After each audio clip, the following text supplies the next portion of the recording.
तर डोंबिवलीच्या शोभायात्रेमध्ये एक अनोखं दृश्य पाहायला मिळालंय। गुढीपाडवा म्हणजे हिंदू नववर्ष, पण याच उत्सवात मुस्लिम बांधवांनी सुद्धा सहभाग घेतला होता। डोंबिवलीच्या गुढीपाडव्याच्या शोभायात्रेत हिंदू मुस्लिम एकोप्याचं दर्शन घडलंय।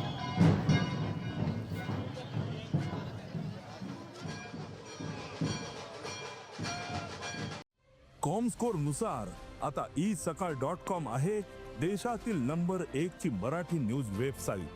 प्रत्येक अपडेटसाठी isakal.com ला नक्की भेट द्या।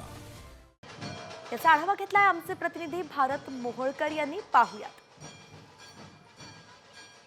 आपल्या सोबत काही मुस्लिम बांधव आहेत ज्यांनी गुढीपाडव्यानिमित्त शोभायात्रेचं स्वागत केलेलं आहे आणि जल्लोषामध्ये त्यांनी गुलाबाची फुलं शोभायात्रेच्या जी पालखी आहे गणेश मंदिराची पालखी, त्या मंदिराच्या पालखीवरती सुद्धा फुलं उधळल्याच्या या ठिकाणी पाहायला मिळतं। मोहब्बत और प्यार का संदेश है और क्या है, एक दूसरे से मिलजुल के रहो और क्या चाहिए, बस यही है और क्या है। ये है हिंदू मुस्लिम के बीच में तनाव पैदा किया जा रहा है, दूसरी तरफ आप प्यार का संदेश दे रहे हैं। जिसको करना है उसको करने दो, वो उनका काम है, उनको करने दो, हमारा जो काम है हम करेंगे। जे तेढ निर्माण करतायत त्यांना तेढ निर्माण करू द्या, आम्ही मात्र प्रेमाचा संदेश घेऊन पुढे जाऊ, अशा पद्धतीचं मत या ठिकाणी मुस्लिम बांधवांकडून व्यक्त केलं जात आहे।